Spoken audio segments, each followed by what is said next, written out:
श्री गणेशाय नमः. अर्धनारी नटेश्वराय नमः. दत्त महाराज नमः. ज्योतिबाराया महाभद्रकाली महालक्ष्मी महासरस्वती देवी श्री गणेश तुळजा भवानी नवदुर्गा दशमहाविद्या मारुतीराया ब्रह्मा विष्णू महेश बेताळ महाराज मसोबाराया खंडोबाराया सर्व देवदेवता स्थान देवता वास्तुदेवता काळ देवता मातृदेवता पितृदेवता रेणुका देवी सात्यास्त्र देवी कळकाई पावनाई अंबोली फिरंगाई सर्व देवदेवता सर्व गुरुतत्व आम्ही आपणास नमस्कार करतो. आमच्या कुटुंबाचं मुलाबाळांचं व्यवसाय धंद्याचं घरादाराचं गाडी बंगल्याचं सोन्या चांदी या दागिन्यांचं जमीन जुमल्याचं पूर्ण रक्षण करून प्रत्येक कार्यामध्ये यश येण्यासाठी तुम्ही आमच्या पुढे चालत राहा.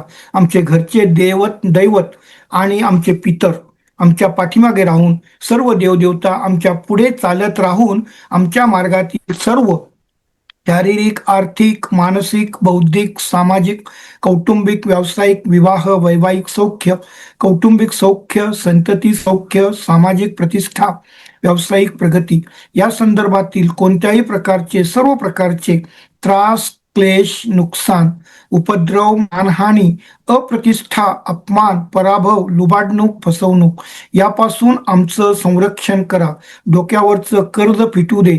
मुलाबाळांचं शिक्षण आरोग्य व्यवसाय धंदा सर्व गोष्टी चांगल्या होऊन ते त्यांच्या पती पत्नी त्यांना होणाऱ्या मुलं बाळ जावाई सुना नातवंड परतवंड यांच्या समवेत सुखी राहत असल्याचं नशीब जगातील सर्वांना बघण्याचं नशीब जगातील सर्वांना प्राप्त होते. जे काही मागायचं होतं तेच मागण्याचा प्रयत्न केलेला आहे. जे काही मागायचं राहिलं ते सुद्धा आमच्या कल्याणाकरता आमच्या आणि जगाच्या प्रारब्धामध्ये घालून आमचं जीवन सफल करा. सध्या या जगामध्ये जी काही आर्थिक मानसिक आणि राजकीय तसंच धार्मिक जी परिस्थिती आहे त्यामुळं अनेक लोकांना जो काही त्रास क्लेश नुकसान किंवा जे होते त्यापासून जगामध्ये शांती अमन आणि प्रगती होत राहू दे. कोणाच्या तरी इच्छेमुळं जर या जगाचं नुकसान होत असेल तर त्यापासून या जगातील सर्वांचं रक्षण करा. खूप सुंदर. तुम्हाला असं वाटत असेल की ही प्रार्थना कोण करते आणि कोणासाठी करते? आजचे आपले गेस्ट अतिशय वेगळे आगळे आहेत आणि तुमच्या सर्वांसाठी त्यांनी ही प्रार्थना केली आहे. तर मी तुम्हाला त्यांची ओळख करून देते. आज आपल्याकडे आलेले आहेत दैवी साक्षात्कार मिळालेले प्रत्यक्ष गणपती बाप्पा आणि अर्धनारी नटेश्वर म्हणजे महादेव आणि पार्वती यांचं ज्यांचं एकत्रितपणे जे आलेले आहेत त्यांचा आशीर्वाद मिळालेले असे विजयानंद पाटील आज आपल्याला गेस्ट म्हणून लाभलेले आहेत. तर सर्वप्रथम तुमचं स्वागत आणि अत्यंत आभारी आहे की तुम्ही आमच्या जे आमचे दर्शक आहेत त्यांच्यासाठी तुम्ही ही विश्व प्रार्थना केलेली आहे. प्रत्येकाच्या घरी असंच आनंद ऐश्वर्य वैभव यांच्या प्रार्थनेमुळे सगळ्यांना लाभो. सर नमस्कार. नमस्कार सर. तुम्हाला इथं मला विचारायला आवडेल की तुम्ही मला सांगितलं होतं की तुम्हाला काही दैवी साक्षात्कार झालेले आहेत. तर हे दैवी साक्षात्कार नेमके कसले कोणाचे आणि कधी झाले? 27 जुलै 1998 साली मला प्रत्यक्ष मला एक उच्चिष्ट महागणपतीचा एक फोटो मला हवा होता आणि त्याकरता मी काही लोकांशी मी कॉन्टॅक्ट करत होतो. त्यावेळेला माझ्या घरामध्ये मी जिथं राहतो झोपतो त्याच खोलीमध्ये माझी एक गणपतीची मूर्ती फोटो आणि अर्धनारी नटेश्वर फोटो असतो. तो मी म्हणजे माझ्या नोकरी लागण्याच्या पूर्वी 23 जानेवारी 1987 पूर्वी तर या ठिकाणी मी आता जिथं राहतो त्या ठिकाणी मी 10 डिसेंबर 1982 रोजी आमच्या घराची वास्तुशांती होऊन या घरामध्ये आम्ही प्रविष्ट झालो होतो. त्या दिवसापासून या गणपती आणि अर्धनारी नटेश्वर स्वरूपाचं सगळं जे पूजन जे आहे ते माझ्याकडनं आपोआप होत होतं. आणि ज्या वेळेला मला श्रीमद उच्चिष्ट महागणपतीच्या बद्दल जी काही आमचे मित्र ज्योतिष केपी अभ्यासक यांच्याकडून जी माहिती कळाली त्यांच्याकडच्या काही पुस्तकांमध्ये मी ती माहिती बघितली आणि मला त्या उच्चिष्ट महागणपतीची म्हणजे उपासना करण्याची बुद्धी झाली. आणि हा जो 27 जून 1998 हा दिवस आहे या दिवशी मी दुपारच्या वेळेला झोपलेलो असताना चटईवरती आमच्याकडं आपणास माहिती आहे की हिंदू धर्मामध्ये आपण विवाहित असो किंवा अविवाहित असो, सकाळी रात्री झोपलेल्या अंथरुणाला आपण नंतर कधीही स्पर्श करत नाही, दुसऱ्या दिवशी आपण झोपेपर्यंत. तर त्या ठिकाणी मी चटईवर झोपलेलो असताना गणपती जे आहेत, नंतर मला ते समजलं की गणपती जे आहेत, ज्या फोटोचं मी पूजन करत होतो ते जसं मनुष्य आपल्याकडे उतरतात खाली येतात, त्यांनी माझ्या डोक्याखाली हात लावून ठेवला आणि त्यांनी सांगितलं, अरे मी तुझ्याबरोबर कायमच आहे, तर तुला पुस्तकातील फोटोची आवश्यकता काय. आणि त्यानंतर अर्धनारी नटेश्वर स्वरूपामध्ये आदिमाया, आदिशक्ती, कामाख्या, जगदंबा आणि शिवजी तिथं उतरून त्यांनी माझ्या डोक्यावर हात ठेवून सांगितलं की तुझ्या जन्माच्या पाठीमागं मोठं रहस्य आहे आणि जे रहस्य तुझ्याकडनं या धर्मशास्त्र, ज्योतिषशास्त्र आणि उपासना या संदर्भामध्ये तुझ्याकडनं असं काही कार्य होणार आहे की त्या योगे, त्यामुळं त्या ठिकाणी आज तुझ्या मनामध्ये श्रीमदुच्चिष्ट महागणपतीचा जो काही फोटोची कृती म्हणजे पूजा करण्याची जी बुद्धी झाली, ती बुद्धी आणि तुझ्याकडनं या पुढच्या कालावधीमध्ये जे होणारं कार्य याचा एकत्रित एक संगम आहे. आणि हे ज्या वेळेला मला प्राप्त झालं त्या दिवसापासून मी देवाकडे एकच मागितलं, जगातील कोणतीही व्यक्ती विवाह, वैवाहिक सौख्य, कौटुंबिक सौख्य, संतती सौख्य, सामाजिक प्रतिष्ठा आणि व्यावसायिक प्रगती या संदर्भात कोणीही कधीही कोणत्याही प्रकारे दुःखी असू नये. ज्या वेळेला तुम्हाला हे असं दुपारचं हे प्रचिती आली, होय साक्षात गणपती, होय महागणपती आणि अर्धनारी नटेश्वर म्हणजे शिवजी आणि आदिमाया ज्या वेळेला आली, बरोबर. तर थरारून गेला असेल तुम्हाला काही? पहिलं म्हणजे काय आहे की त्यावेळेला मी ज्या वेळेला हे होतो तुम्ही सुप्तमध्येच होतो. हॅलो, सुप्तमध्येच होतो मी, जागृत अवस्थेत नव्हतो. पहिली गोष्ट जे घडलं ते तुम्हाला सांगितलं काय. आणि ज्या वेळेला आहे ना त्या ठिकाणी त्यांनी माझ्या डोक्यावरती हात ठेवून हा जो शक्तिपात दीक्षा नंतर कळलं आपल्याला की असं म्हणजे अशी शक्तिपात दीक्षा म्हणजे हे आपल्याला प्राप्त होती.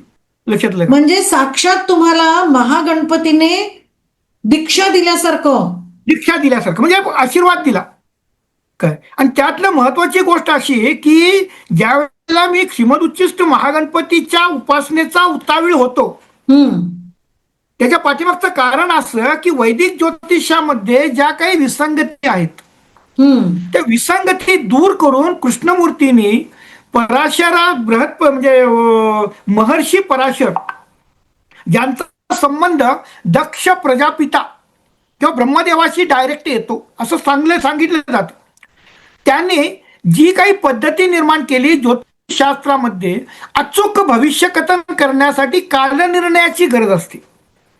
हे कोणी केली सर? पराशरांनी. मला ना इथं माझ्या प्रेक्षकांना हे सांगायला आवडेल की पराशरी पद्धत जी आहे सर त्याचे अभ्यासक आहेत आणि अचूक काल आणि अचूक ज्योतिष कालगणना आणि अचूक ज्योतिष गणना म्हणजे ज्योतिष काय असेल ह्याच्याबद्दल अचूकपणे जर कुठलं सांगत असेल, कोणतं ज्योतिष प्रकार सांगत असेल तर तो पराशरी प्रकार आणि ते सर त्याबद्दल त्याचे अभ्यासक आहेत. सर तुम्ही पराशरी आणि कृष्णमूर्ती असा दोन्ही याचा अभ्यास केलेला आहे की ज्या वेळेला श्रीमदुच्चिष्ट गणेशजीने माझ्या डोक्यावर हात ठेवला प्रत्यक्ष काय, त्यावेळेला मला कृष्णमूर्ती पद्धतीचा अभ्यास करायचा होता.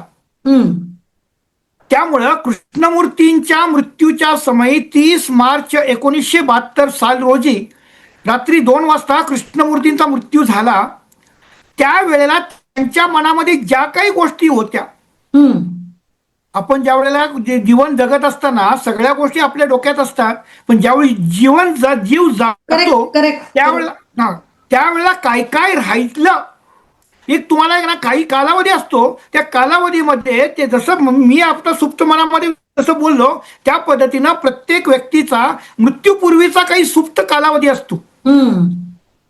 आणि त्यावेळेला जर बघितलं तर तुम्ही की अशा अनेक जे सुदैवी जातक असतात किंवा व्यक्ती असतात त्यांच्या मृत्यूच्या वेळेला त्यांच्या डोळ्यातून पाणी येतं. लक्षात का. मग त्यामुळं मी ज्या वेळेला या सगळ्या देवदेवतांनी माझी निवड केली या शास्त्राची प्रगती करण्याकरिता आणि त्यांनी मला तो साक्षात्कार दिला, त्या ठिकाणी मला ज्या वैदिक ज्योतिषामधल्या ज्या काही पद्धती आहेत त्या पद्धतीतल्या पूर्ण विसंगती दूर करण्याचं काम कृष्णमूर्तीने त्यांच्या अवतार कार्यानुसार केलं होतं. त्यामुळे मी वैदिक ज्योतिषाचा अभ्यास केलेला नाही. पहिली गोष्ट, देवाने सांगितले ज्या कृष्णमूर्ती पद्धतीचा विचार किंवा अभ्यास पराशराच्या नंतर पूर्णपणे कलियुगामध्ये फक्त कृष्णमूर्तीने केला होता. आणि कृष्णमूर्तीने जे लिहून ठेवलं त्याचा खरा अर्थ मी काढला. अजून मी ज्योतिष अभ्यास झालेला नाहीये. I am the only translator. Okay sir, आता तुम्ही मघाशी जी प्रार्थना केली त्याच्यामध्ये मला वेताळ हा शब्द आढळला. तर बरोबर. मला एक गोष्ट सांगा, माझ्यासारखं कॉमन मॅन, सामान्य बरोबर. माणसं जे असतात, बरोबर, आपले जे प्रेक्षक आहेत ते सुद्धा वेताळ, भूत, प्रेत ही कल्पना आमच्यासाठी एक तर भयावह आहे, भीती बरोबर वाटते. आहे. आणि प्रत्यक्षात ती कल्पना आहे का, आणि असेल तर त्यांचा वावर आत्ताही असतो का? कृपया याच्याबद्दल मला सांगा. पहिली गोष्ट अशी आहे की शिव जे काही, शिव म्हणजे शिवगण म्हणतात, म्हणजे महादेवाचे जे काही सेवक असतात त्याला शिवगण म्हणतात. त्यापैकी दुसरा एक भाग असतो मृत्यूच्या नंतर जे काही निर्माण होतं त्यापैकी जी देवाची सेवा करत असतात त्याला भूतगण म्हणतात. आणि अशा सगळ्या गणांचा अधिपती तो गणपती. आणि या संपूर्ण भूत, प्रेत, पिशाच किंवा जे असतात त्यांचा जो राजा असतो त्याला वेताळ महाराज म्हणतात. ओके, पण म्हणजे भूत प्रेत वगैरे सगळं हे असतं संपूर्ण का? सात्विक आहे. हॅलो, हे सगळं असतं, आहे आहे, 100% आहे. आणि आत्ताही असतात, आहेत. आणि तुमचा कधी सामना झालाय का सर? सांगतो. तर त्या ठिकाणी आता फक्त याच्यामध्ये थोडंसं आहे ना, तिथं ते विषयांतर होतं की माझा 2004 साली कोल्हापूरवरून सिंधुदुर्गला माझी बदली झाली होती. आणि बदली झाल्यानंतर तिथं माझी पहिली भेट झाली ती वेताळ महाराजांची झाली. म्हणजे डायरेक्ट सिंधुदुर्ग मध्ये डायरेक्ट समोरासमोर? सिंधुदुर्गमध्ये एक स्थान डायरेक्ट जे एक देवस्थान आहे तिथं, त्या ठिकाणी मी गेलो होतो. आणि त्या ठिकाणी आता काय आहे की सगळ्या देवदेवतांची म्हणजे काय म्हणतो आपण त्याला, बोली भाषा आपल्याला कळते काय. आणि त्याच्यामुळं त्यांना मी नमस्कार केल्यानंतर त्यांनी सांगितलं की तुमची वाट आम्ही गेले 9 महिने बघत होतो. वेताळ महाराजांनी सांगितलं वेताळ तुम्हाला? महाराजांनी बोलले 9 महिने आम्ही वाट बघत होतो, कारण मी 9 महिने सिंधुदुर्गला बदली नको म्हणून मी रजेवरती होतो. त्यामुळं काय आहे. आणि दुसरी गोष्ट आज तुम्हाला सांगतो की मनुष्य सध्या दुःखी जो आहे, आज जगामध्ये अशी कोणती तरी वस्तू आहे का किंवा जागा आहे का की ज्या ठिकाणी कोणीच कधीही मेलेलं नाही असं? बरोबर आहे. आज तुम्ही आपण आहे ना वास्तुशास्त्राचा विचार करतो, आपण हे करत असताना अनेक काही बॉडीज आपल्याला त्या वास्तूच्या ह्याच्यामध्ये उत्खननामध्ये मिळतात. बरोबर आहे. बरोबर आहे. मग त्यापासून जर दूर व्हायचं असेल, हे सगळे दोष सायंटिफिक दृष्टिकोनातून कितीही करण्याचा प्रयत्न केला ते दूर होतात किंवा नाही, याकरिता यांचं जे आधिपत्य जे आहे ते वेताळ महाराजांच्याकडे असतं. काय आपल्यातले अनेक पितर आपल्या आई वडिलांचे किंवा त्याच्या अगोदरचे कुठल्या तरी योनीमध्ये अजूनही घुमत असतात, फिरत असतात. त्यांना जोपर्यंत मुक्ती मिळत नाही तोपर्यंत आपण कितीही चांगलं वागलं तरी देखील त्यांनी जे काही प्रमाद केलेले असतात त्याची फळं आपल्याला भोगावीच लागतात ना. म्हणून तर आपण जे आता जे कर्मकांड म्हणतो, हे सांगा, भूत प्रेत हे पाहिलेलं आहे? 100%. आणि माणसांना त्रास देऊ शकतात? माणसाचा त्रास कसा असतं माहितीये का, की माणसांना त्रास कधीच कोण देत नाही. तुमच्या नशिबात जे घडायचं असतं ते तुमच्या स्वरूपात पुढे येतं. त्यांच्यामुळे तुम्हाला त्रास होत नाही हे लक्षात ठेवा. त्यांच्यामुळे आपल्याला त्रास होत नाही, आपल्यालाच कोणाकडून तरी त्रास व्हायचा असतो, म्हणून त्यामध्ये ते माध्यम म्हणून ते येतं. म्हणजे जर आता आपण असं तुम्ही रस्त्याने चालला होता, तुम्ही त्या वेताळ मंदिरात गेला, मग तुम्हाला भीती नाही वाटली? हे बघा, मी एक गोष्ट लक्षात घ्या की ज्या वेळेला मी प्रत्यक्ष उच्छिष्ट महागणपती आणि अर्धनारी नटेश्वरांचा माझ्या डोक्यावरती हात असल्यानंतर मला भीती वाटण्याचा किंवा याचा काही संबंधच नव्हता. कारण मी तिथे देवाचं दर्शन. सामान्य माणसाने कसं प्रोटेक्शन करायचं सर, हे आता तुम्हाला तुमचं माहिती आहे. हॅलो, बरोबर आहे. तुम्ही म्हणता ना, म्हणून सांगितलं की तुम्ही जे करू शकत नाही हम्म. तुम्ही जे करू शकत नाही त्या गोष्टी मी जे माझ्या जगासाठी मी करतो, हम्म. त्यातून तुमचं संरक्षण किंवा हे माझ्याशी संबंधित येणारी जी लोक आहेत त्यांचं संरक्षण आपोआपच होत असतं. हम्म. पाण्यामध्ये साखर टाकल्यानंतर पाणी गोड होतं, ही केमिकल रिॲक्शन आहे. हम्म. पण कोणाला पाणी पण माहित नाही आणि साखर पण माहित नाही. हम्म. मग त्या ठिकाणी त्यांच्याकरता त्यांच्या कर्माचा भाग म्हणून मी ते करतो. मग असं सर कधी तुमच्याकडे लोक आलेली आहेत का की ज्यांना असं ह्या प्रकारचा त्रास? सांगतो 2 मिनिटं. पहिली गोष्ट लक्षात घ्या. उदाहरण सांगा सर, उदाहरणासहित सांगा. पहिली गोष्ट लक्षात घ्या की मी ज्या वेळेला 10 मे 2017 10 मे 2017 पुण्यामध्ये बाजीराव रोडला श्री सरस्वती विद्या मंदिर आहे. हम्म. तिथं मी आणि माझे पुण्यातले काही मित्र यांनी एक हॉल भाड्याने घेतला होता. रविवार होता, बौद्ध पौर्णिमा होती. हम्म. त्यावेळी मला लोकांना शक्तिपात दीक्षा द्यायची होती. हम्म. आणि मी पहिले तर सांगितलं होतं, ज्या वेळेला मी तिथं असेल त्या ठिकाणी सगळे देवदेवता, सगळे पितर आणि सगळे जे कोणी असतील ते प्रत्यक्ष तुमच्या अडचणी दूर करण्याकरता तुमचे जे दैवत असतील ते तिथं विद्यमान असतील. आणि मी स्टेजवर बसलो होतो काय, आणि त्या ठिकाणी फक्त मी हात घेऊन त्यांची ज्यावेळी आवाहन केलं, त्यानंतर जो मी तिथं विधी केला, 700 लोक आली होती ऑनलाईन. संपूर्ण महाराष्ट्र, भारत म्हणजे तुमच्या कर्नाटक, गुजरात वगैरे तिकडून सगळे ज्योतिष अभ्यास होते. यामुळे माझा हेतू काय होता की पहिल्यांदा ज्योतिष अभ्यासकांचे प्रश्न सुटले पाहिजेत, तरच ते समाजाचे प्रश्न सोडू शकतात.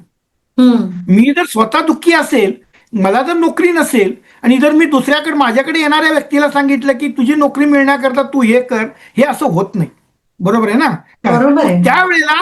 त्यावेळेला मी जो पहिल्यांदा म्हणजे माझं काय केलं होतं, पहिले 4 लोकांना, माझे जे मित्र होते पुण्यातले, त्यांना मी, तुम्हाला आश्चर्य वाटेल की बौद्ध पौर्णिमा 2016 पिंपळाच्या झाडाखाली त्यांना मी त्यांच्या डोक्यावरती हात ठेवून त्यांना मी शक्तिपात दिली होती, शक्तिपात दीक्षा दिली होती, श्रीमद उच्चिष्ट महागणपती. काय आज तुम्हाला सांगतो, ते वास्तुशास्त्र ज्योतिषशास्त्राच्या मध्ये तो हजारो लाखो रुपये मिळतो. हे आपलं नाही, त्यांचं प्रारब्ध असतं. आणि जेव्हा हे माझं दरवर्षी कोल्हापूरमध्ये, म्हणजे तो पहिला मी तिथं ऑनलाईन म्हणजे डायरेक्ट समाजाकरता जो पहिला कार्यक्रम केला तो तिथं केला पुण्यामध्ये.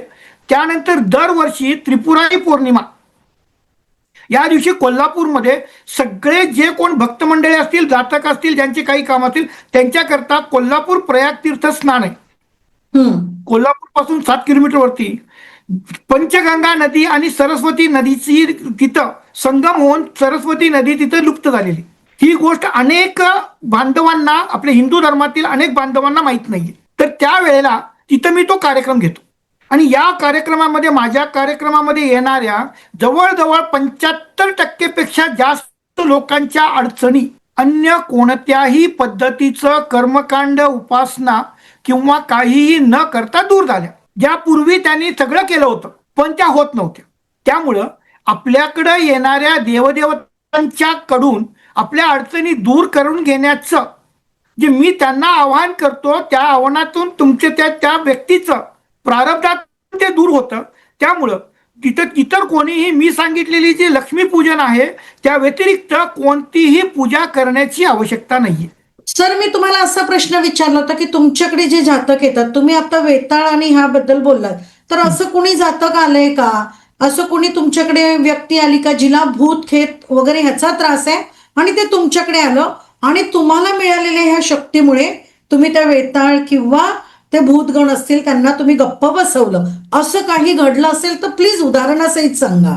उदाहरण सांगतो. मी ज्या वेळेला 6 जुलै 2004 सिंधुदुर्गमध्ये मी जेव्हा हजर झालो, त्याच्यानंतरच्या आठवड्यामध्ये मी तिथं सिंधुदुर्गमध्ये एक वेताळ महाराजांचं मंदिर आहे काय, तर तिथं मी गेल्यानंतर जो मी सांगितलं तो त्या ठिकाणी वेताळ महाराजांनी सांगितलं मला, ते म्हटले की तुमची मी 9 दिवस 2 महिने तुमची वाट बघत होतो.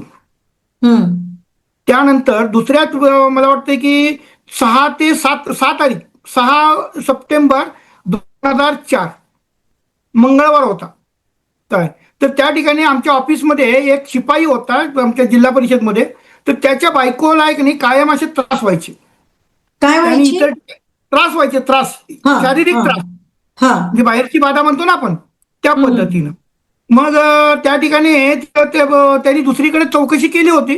तर त्या ठिकाणी त्याच्यावरती 2 अशा प्रकारच्या अनैसर्गिक शक्ती त्या स्त्रीवरती होत्या, हम्म. असं त्यांना तिथं दुसऱ्याने सांगितलं होतं. हम्म.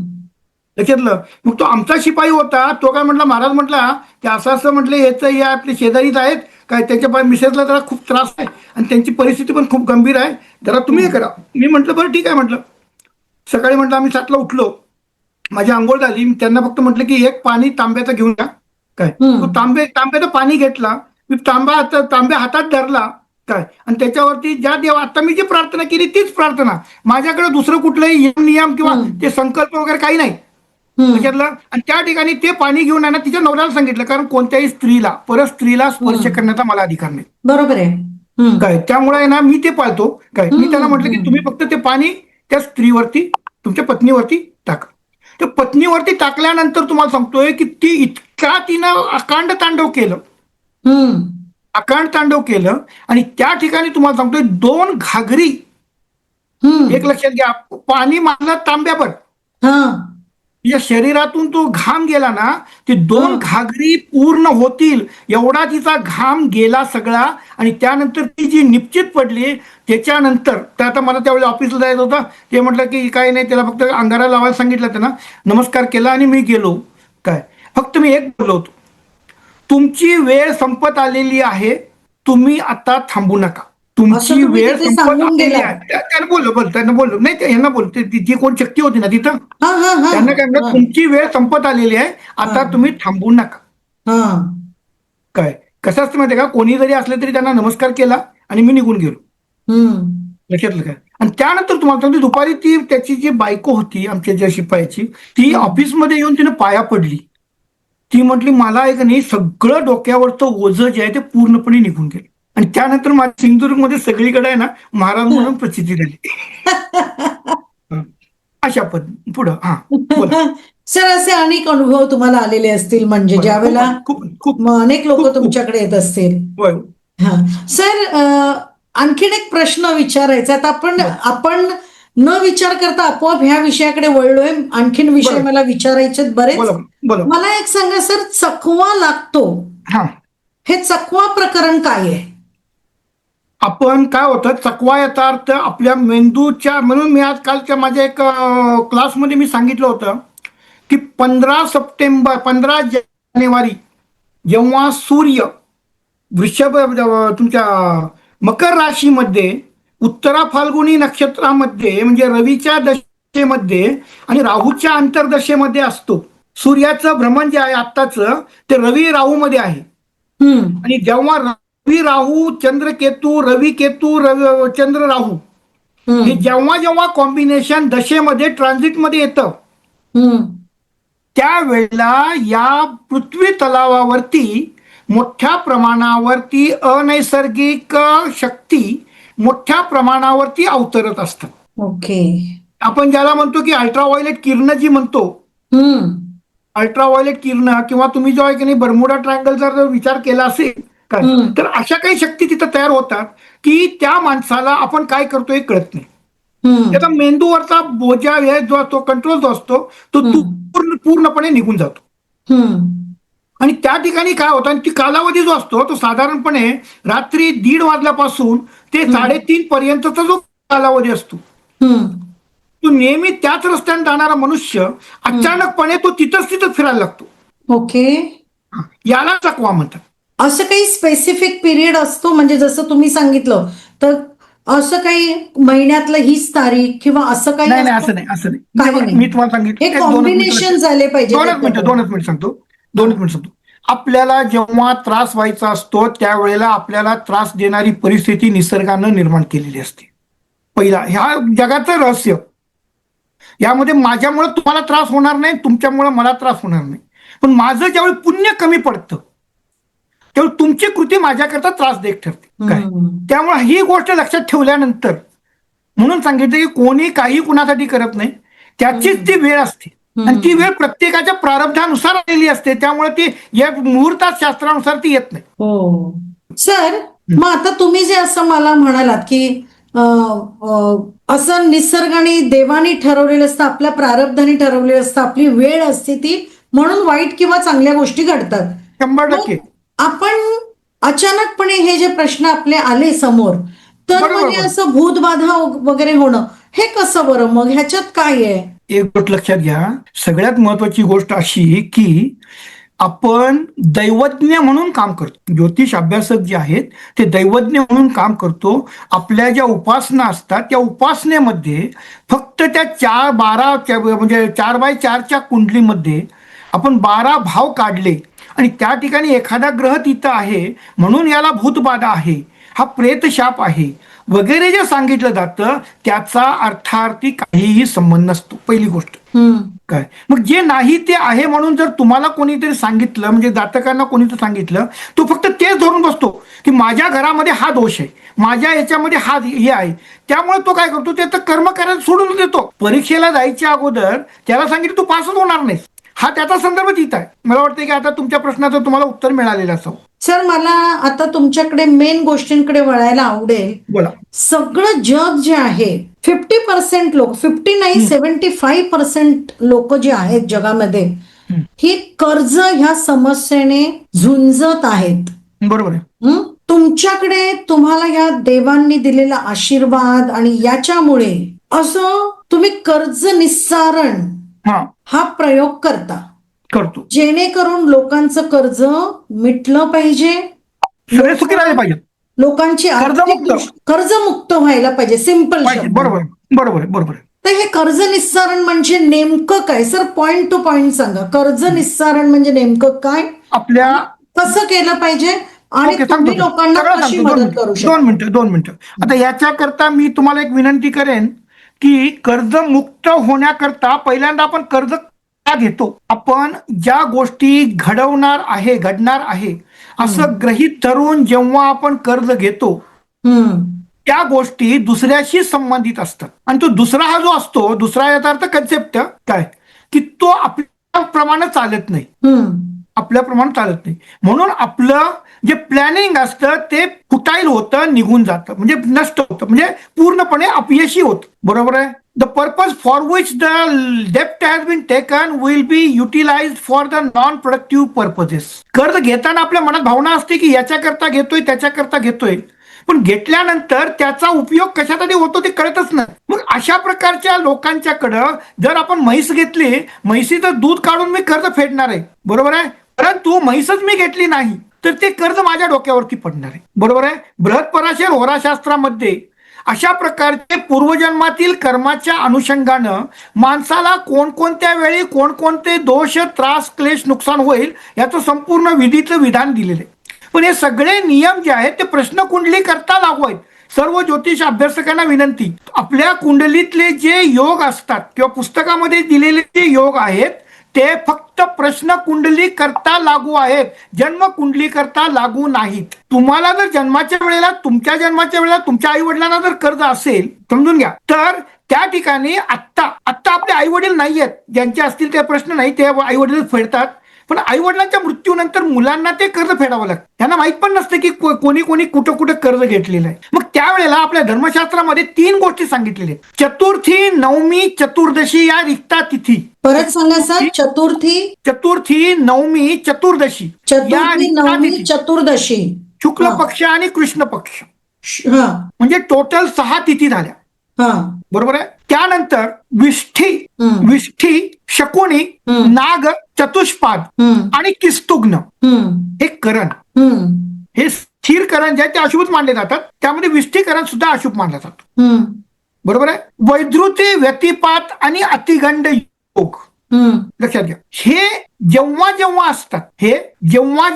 असतात त्यावेळेला कर्ज घेतल्यानंतर त्या कर्जाचा दुरुपयोग होतो.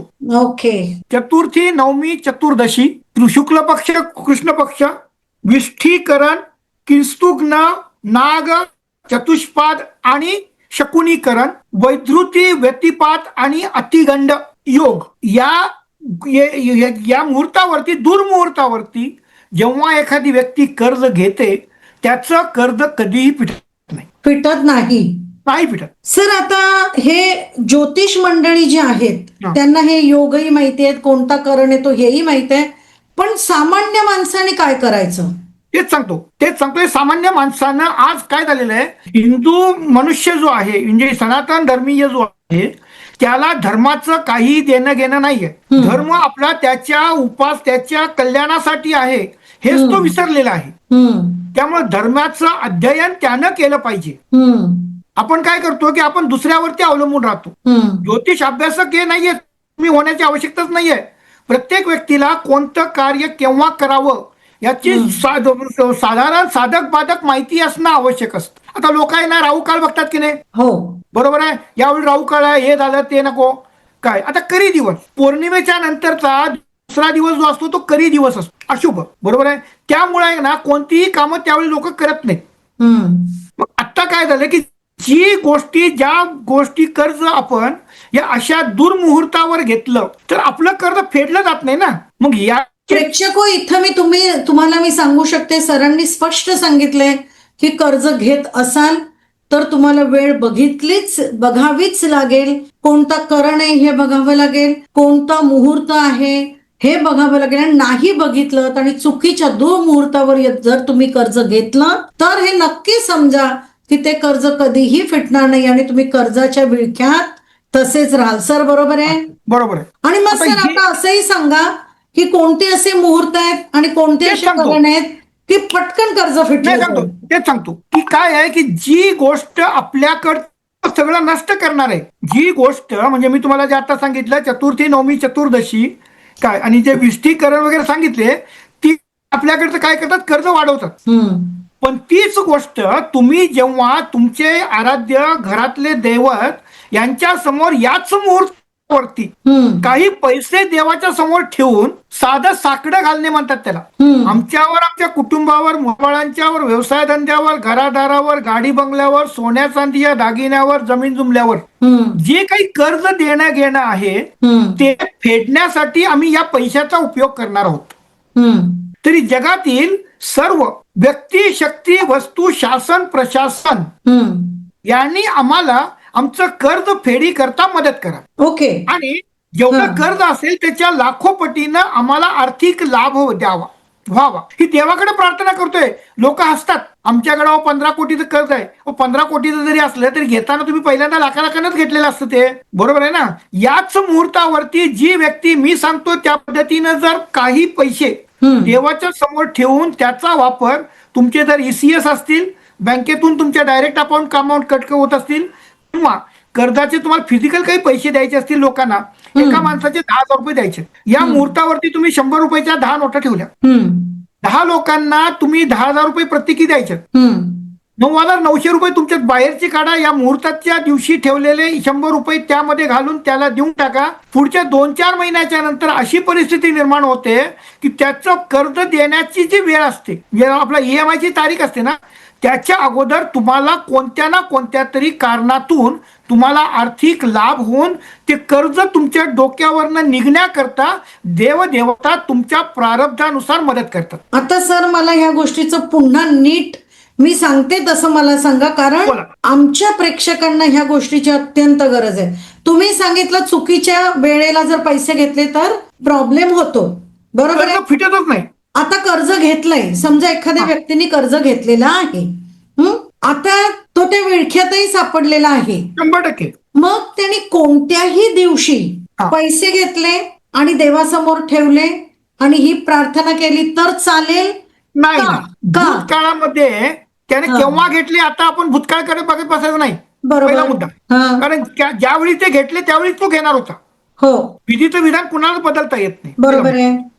परंतु या महिन्यामध्ये 4 दिवस जे आहेत ना, 3 दिवस पहिले प्रत्येक पक्ष पंधरवड्यामध्ये, त्यातली सगळ्यात महत्वाची गोष्ट आपल्या धर्मशास्त्रामध्ये जिथं जिथं फक्त उपासना करायला सांगितलेलं आहे ते म्हणजे चतुर्थी, गणेश चतुर्थी माहित आहे, संकष्ट चतुर्थी माहित आहे, विनायकी चतुर्थी माहित आहे, खंडे नवमी माहित आहे, हो, रामनवमी माहित आहे, हो, सीता नवमी माहित आहे, हो, अनंत चतुर्दशी माहित आहे, वैकुंठ चतुर्दशी माहित आहे, बरोबर. आणि त्रिपुरा पौर्णिमा म्हणजे वैकुंठ चतुर्थी म्हणजे हरिहर मिलन असतं ते. ह्या सगळ्या दिवशी फक्त धर्मकार्यच करत असतं. आपण मूर्खपणा काय करतो, याच दिवशी नवीन कामाची सुरुवात करतो. कर्ज घेतलं लगेच, त्यामुळे जे कर्ज फेडतो आपलं वाढतं. मग कर्ज फेडायची सुरुवात पण याच वेळेला करायची. म्हणजे जरी समजा नंतर द्यायचं असेल तरी ह्या दिवशी पैसे काढून पैसे ठेवून ठेवायचे. ठेवायचे ना.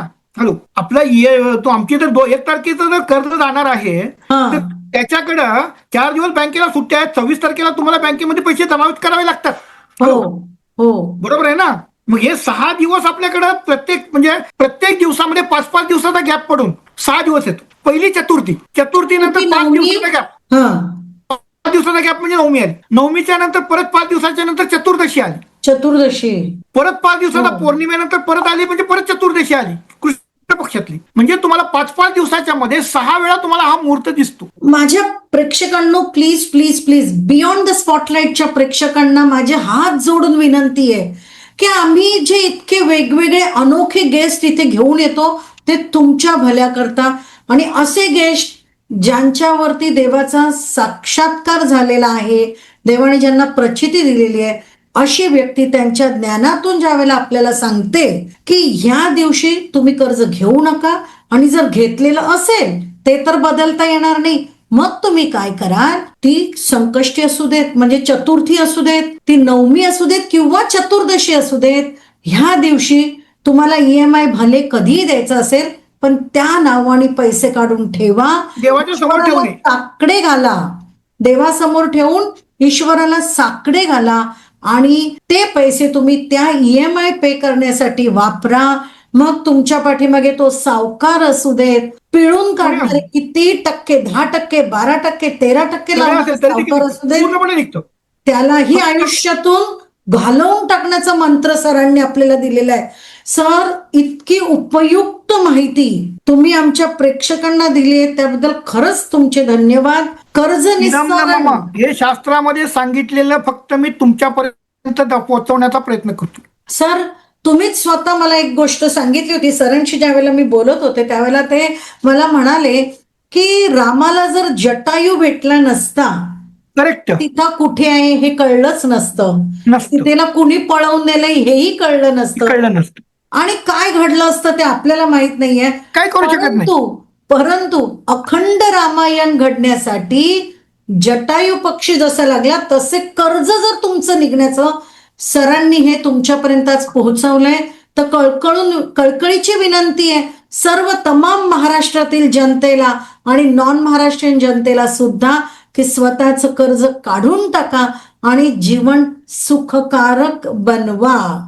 बरोबर आहे सर. याच अनुषंगानं आपल्याला कर्ज होण्याचं कारण म्हणजे मुलांच्या वरती आपली मुलं बाळ जी असतात त्यांच्या शिक्षण, आरोग्य, व्यवसाय धंद्याकरता आपण काही जे करतो ते जर चुकून याच कालावधीमध्ये जर केलं गेलं तर आपली मुलं आपली राहत नाहीत. मुलांसाठी शिक्षण कर्ज काढतो आपण. शिक्षण घेतल्यानंतर आहे ना, मुलं तुमच्याकडे बघत सुद्धा नाहीत. अनेक जातकांचे अत्यंत विचित्र अनुभव आहेत. त्यामुळं आपल्या धर्माला तुम्ही, धर्मशास्त्राला तुम्ही पहिल्यांदा तुम्ही शरण गेलं पाहिजे प्रत्येक व्यक्तीनं, जे काय कुठल्या धर्माचे असतील ते. आणि त्यानंतर तुम्ही ज्यावेळेस धर्माला, म्हणून म्हणतात ना, आपण जर धर्माचं रक्षण केलं तर धर्म तुमचं रक्षण करतो. बरोबर आहे ना. मग त्यामुळे आपण जी प्रार्थना करतो ती प्रार्थना तुमच्या मनामध्ये अशी पाहिजे की मी ज्या देवदेवतांना जी प्रार्थना करतोय ते माझं ऐकणार आहेत, मला मदत मिळणार आहे. या पद्धतीनं करत राहा, सगळ्या गोष्टी तुमच्याच नशिबानुसार घडत राहतील. धन्यवाद. पुढं. खूप छान. म्हणजे लक्षात घ्या, त्यांनी आणखीन एक गोष्ट तुम्हाला सांगितली की तुमची मुलं तुम्ही खूप कष्ट करून फॉरेनला पाठवता, पण ह्याच योगावरती जर त्यांना फॉरेनला पाठवण्याचं पण कार्य सुरू केलं तरीही त्याचा जो फायनल रिझल्ट आहे तो तुम्हाला फेवरेबल नाही. बरोबर आहे सर. बरोबर. आता आपण सर हे पुढे बोलत असताना कर्ज निस्सारण एका बाजूला झालं, धन येण्याची जी आपली लक्ष्मी माता आहे, तर ती लक्ष्मी माता, लक्ष्मी पूजन आणि अलक्ष्मी जी आपण घराच्या बाहेर काढतो, जी माता लक्ष्मीचीच मोठी बहीण आहे, जिला अवदसाई म्हटलं जातं. बरोबर. तर मला थोडस त्या अलक्ष्मी बद्दल आणि महालक्ष्मी पूजनाबद्दल थोडक्यात आणि नीट सांगा सर. सांगतो. पहिली गोष्ट लक्षात ठेवायची की जगा आपल्या धर्मशास्त्रानुसार ज्योतिषशास्त्राच्या अनुषंगाने 3, 8, 13 द्वितीया, अष्टमी, त्रयोदशी या जया तिथी आहेत. जया याचा अर्थ तुमच्याकडनं पहिली कृती केव्हा केली पाहिजे तर तुम्हाला जय मिळाला पाहिजे. बरोबर आहे काय? आपल्याकडं दुर्दैवानं हे ज्योतिषशास्त्राचे चुकीचे अर्थ काढून काय आपल्याकडं एक ठराविक कालावधी किंवा ठराविक वर्ग सोडला तर ज्यांना शास्त्र म्हणजे काय माहीत नाही त्यामुळं हे आता जे आपल्या पंचांगामध्ये शिवालिखित म्हणून एक कोष्टक असतं. शिवालिखित एक कोष्टक असतं. त्या कोष्टकामध्ये 1.5 तासाचा तो पिरियड असतो. एक लाभ असतो, त्यानंतर एक उद्वेग असतो काय अशा प्रकारे. तर त्या ठिकाणी आपण काय करतो की शास्त्राची पूर्णपणे योग्य प्रकारे मदत न घेता हा लाभ योग आहे, यावेळेला मी काम केलं की मला लाभ मिळेल अशी भावना ठेवून आपण लक्ष्मीपूजन वगैरे पूजा करतो. किंवा मुहूर्त काढताना देखील आपल्याकडे अनेक ज्योतिष अभ्यासक सुद्धा हे लाभ योग असेच मुहूर्त देतात, जो खरोखर त्यातला तो हे नसतो, शुभ नसतो. कारण एकच वेळ प्रत्येक दिवशी म्हणजे आठवड्याच्या कोणत्याही दिवशी तीच वेळ तिथे कायम राहते. बरोबर आहे ना काय? मग त्या ठिकाणी अशा पद्धतीनं जेव्हा लक्ष्मीपूजन केलं जातं ते लक्ष्मीपूजन म्हणजे तुम्ही ज्या लक्ष्मीची पूजा करता ती लक्ष्मीच्या स्वरूपात तिची सावत्र म्हणजे मोठी बहीण अलक्ष्मी असते. अलक्ष्मी आणि लक्ष्मी मधला पहिला भेद, लक्ष्मी ही प्रकाशात राहते म्हणून दीपावलीची देवी लक्ष्मी म्हणतो. दीपावलीची देवी लक्ष्मी म्हणतो. बरोबर आहे काय? आणि अलक्ष्मी जी असते ती अंधारात राहते.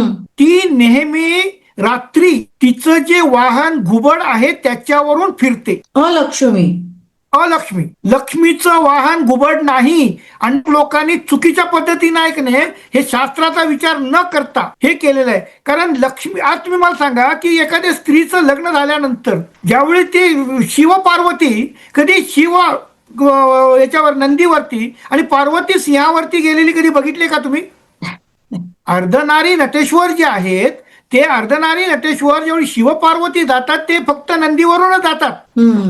महालक्ष्मी आणि विष्णूजी जे जातात ते गरुडावरून जातात. लक्षात आलं का? त्यामुळे उल्लू जे आहे म्हणजे घुबड जे आहे हे घुबड लक्ष्मीचं वाहन आहे. अनेक लोक चुकीच्या पद्धतीनं घुबडाची पूजा केल्यानंतर लक्ष्मी मला प्राप्त होते अशा चुकीच्या कल्पना हे करून आहे ना अनेक वेगवेगळे प्रकारे आहे ना ती उपाय वगैरे सांगत असतात. पण मला फक्त एकच मी तुम्हाला सांगतो, जर तुम्हाला पटलं तर बघा, कॅशियर तुमच्या खात्यात पैसे नसताना पैसे काढून देईल का? देवांचा जो खजानीस आहे तुमच्या प्रारब्धामध्ये तुमच्या खात्यामध्ये पुण्यच नाही पैसाच नाहीये तर तो तुम्हाला पैसा देईल का? नाही देत. अर्धा ग्लास रिकामा आहे, अर्धा ग्लास भरलेला आहे, त्यातलं पाणी तेवढंच राहणार आहे. बरोबर आहे? तर त्यामुळं लक्ष्मी पूजन करताना सगळ्यात महत्वाची गोष्ट हे लक्ष्मी पूजन आपण कृष्ण पक्षातच करतो आणि हे 12 वेळेला करावं लागतं. एकदा फक्त पाऊस आला का, एकदा वळवाचा पाऊस झाला तर तो आयुष्यभर पुरणार आहे का? बरोबर आहे? तर ज्या गोष्टी लक्ष्मी पूजनच्या आहेत ती पहिलं लक्ष्मी पूजन आपण त्रयोदशीला, धनत्रयोदशी ज्याला आपण म्हणतो, अश्विन कृष्ण त्रयोदशी. पण त्याची सुरुवात कुठून होते? त्याची सुरुवात त्याच्या अगोदरचा जो दिवस असतो ज्याला आपण गुरुद्वादशी म्हणतो, त्याला आपण गोवत्स पूजन पण म्हणतो. बरोबर आहे? तर त्या ठिकाणी द्वादशी पासून आपली पूजा चालू होते.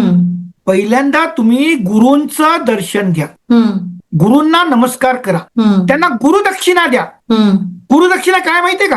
गुरु तत्वाची जे कोण फोटो, मूर्ती, प्रतिमा असेल त्याला फक्त हिना अत्तर पायांना लावा. हिना अत्तर पायांना, पादुकांना. गुरु पाद्यपूजन केलं जातं, गुरूंचं पाद्यपूजन केलं जातं. बरोबर आहे. बरोबर आहे ना काय? तर ते ही सुरुवात झाली लक्ष्मीपूजनची. पाद्यपूजन हिना अत्तर, दत्त महाराज असतील, स्वामी समर्थ असतील, श्री वल्लभ हे असतील, काय कोणीही असतील, ते सगळे तुमचे जे दैनंदिन गुरु असतात त्यांचा जो फोटो त्या व्यक्तीच्याकडे असतो त्यांनी फक्त पायांना त्यांनी फक्त हिना अत्तर लावून ओम द्राम दत्तात्रयाय नमः, ओम द्राम चिरंजीवे नमः, हे 2 मंत्र दत्त महाराजांचे सगळ्यात मोठे मंत्र आहेत. काय ते त्यांचा जो बीज मंत्र जो आहे तो 12चा आहे. 12 वेळेला म्हणावा लागतो. ज्या वेळेला तुम्ही करता तिथून दुसऱ्या दिवशी म्हणजे त्रयोदशी ज्याला आपण प्रदोष म्हणतो, ही त्रयोदशी तिथी जी आहे ती पूर्णा तिथी जया तिथी आहे. आणि म्हणून तर वेद म्हणजे समुद्र मंथनातून या त्रयोदशीच्या दिवशी अश्विन कृष्ण त्रयोदशी दिवशी अमृत कलशधारी धन्वंतरीचा अवतरण झालं. पहिल्यांदा अमृत पाहिजे. आपण जे बोलतो ते जर मानलं, लोकांनी जर ऐकलं तर आपल्याला फायदा होणार आहे. बरोबर आहे. आपली जी चर्चा होते, मी जर एखाद्यावर निगोशिएशन करायला गेलो आणि त्याला माझे विचारच पटले नाहीत, माझा व्यवहार होईल का? म्हणून अमृत कलशधारी धन्वंतरी म्हणजे आपलं आरोग्य पण तिथंच आहे. आणि त्याच वेळेला आता समुद्र मंथन चालू आहे का? नाहीये. केव्हा तरी होऊन गेलं. जर आपण धन्वंतरीचं आपण आवाहन करतोय त्यावेळेला समुद्र मंथनातून निघालेल्या सर्व देवदेवता, वस्तू आणि शक्ती यांचं आवाहन करतो त्रयोदशीच्या दिवशी. बरोबर आहे काय? ते आवाहन कसं करतो आपण? त्यांची पूजा करताना त्या दिवशी फक्त एकच लक्षात ठेवायचं, धने, लवंग, वेलदोडे, वेलची आणि गुळ खोबरं एवढाच नैवेद्य त्यांचा असतो. एवढाच नैवेद्य असतो. बरोबर आहे. पण 2017 ऑगस्ट यामध्ये मला जो जलदेव म्हणजे क्षीरसागर जे म्हणतो आपण जलदेवता, त्यांच्याकडनं एक आदेश असा आला की लक्ष्मी पूजन करताना समुद्री नमक, समुद्री मीठ जे आहे ते पूजेमध्ये जर नसेल तर तुम्ही कितीतरी प्रयत्न केले तर तुमच्या जीवनामध्ये, त्या जातकांच्या जीवनामध्ये जे हलाहल विष आलेलं असतं की नाही, आणि जी अलक्ष्मी स्वरूपात जी आलेली असते ती तशीच राहते. जी 14 रत्न समुद्रमंथनातून निघाली, आपण आवाहन करताना आहे ना, घेताना पण सगळं घ्यावं लागतं ना. आणि म्हणून जे लक्ष्मी पूजन करतो त्यावेळेला आपण जे मीठ ठेवतो त्यातले 2 दाणे संध्याकाळचं पूजा आपण अजून एक पुढचं काय केलेलं नाही. 2 दाणे समुद्री नमक जे मीठ असतं घरातून बाहेर टाकतो. घरातील अलक्ष्मी बाहेर जाऊ दे, घरातील अलक्ष्मी बाहेर जाऊ दे, बाहेरील स्थिर लक्ष्मी सर्व देवदेवतांच्या सह घरामध्ये येऊन स्थिर वास्तव्य करू दे. ही ज्यावेळेला तुम्ही प्रार्थना करता त्यावेळेला लक्ष्मी पूजन संपलं. म्हणजे लक्ष्मी पूजन करताना संध्याकाळी खडे मिठातले 2 दाणे घराच्या बाहेर टाकायचे आणि प्रार्थना करायची की माझ्या घरातील अलक्ष्मी बाहेर जाऊ दे आणि बाहेरची लक्ष्मी सर्व देवदेवतांबरोबर माझ्या घरामध्ये स्थिर वास्तव्य, स्थायी स्वरूपात स्थिर व्हावी. स्थिर वास्तव्य करू दे. व्हावी नाही, व्हावी म्हणजे भविष्य काय झाला, करू दे. येस, काय लक्षात? हा. आता समुद्र मंथनातून जे निघालं त्यामध्ये हलाहल विष आणि अलक्ष्मी दोन्ही पण निघाले. आपण जे मीठ ठेवलेलं असतं ते दुसऱ्या दिवशी सकाळी चतुर्दशी चालू झाल्यानंतर त्यावेळेतलं मीठ काढायचं, सगळ्याच्या सगळं मीठ घ्यायचं, ते एका परत पाटावरती ठेवायचं आणि प्रार्थना करायची. समुद्र मंथनातून प्राप्त झालेले सर्व देवदेवता, व्यक्ती, शक्ती, वस्तू यांचं आम्ही आवाहन केलं होतं. पण यामध्ये हलाहल विष त्यावेळेला महादेवानी पिलं होतं काय, आणि अलक्ष्मी हे सुद्धा आमच्या घरामध्ये कालच्या लक्ष्मी पूजनमध्ये आलेले आहेत. पण आमच्या या संसारिक जगामध्ये, कलियुगामध्ये संसारिक जगामध्ये हलाहल विष आणि माताराणी अलक्ष्मी ही आमच्या करता उपद्रवकारक असल्यामुळं आम्ही आपणास विनंती करतो की आपण जेथून आला त्या ठिकाणी आपण निर्गमन करावे. त्याला आपण म्हणतो अलक्ष्मी निस्तारण. निस्तारण म्हणजे बाहेर दान. बरोबर आहे. त्या ठिकाणी ज्यावेळेस तुम्ही हे बोलता आणि त्यानंतर जे मीठ असतं ते वाहत्या पाण्याला सोडा, किंवा तुमच्या घराचा प्रिमायसेस जिथं संपतो, तुमची सोसायटी असेल, तुमचं नगर असेल, त्याच्या बाहेरच्या बाजूला कुठेतरी तुम्ही जिथं जात नाही त्या ठिकाणी ओसाड ठिकाणी जे झाड असतं त्या झाडाच्या खाली ते मीठ जे आहे ते अर्पण करा. तुमच्या घरातले सगळे अलक्ष्मी आणि हलाहल संबंधित जो काही त्रास आहे तो तुमचा दूर होतो. बरोबर आहे. आत्ता मगाशी जो कर्जमुक्तीचा जो मुद्दा सांगितला काय, कर्जमुक्तीमध्ये आपला चतुर्दशी हा दिवस आहे. चतुर्दशीच्या दिवशी हनुमानची आपण दिवाळीला काय करतो, हनुमान जयंती म्हणून पण बघतो.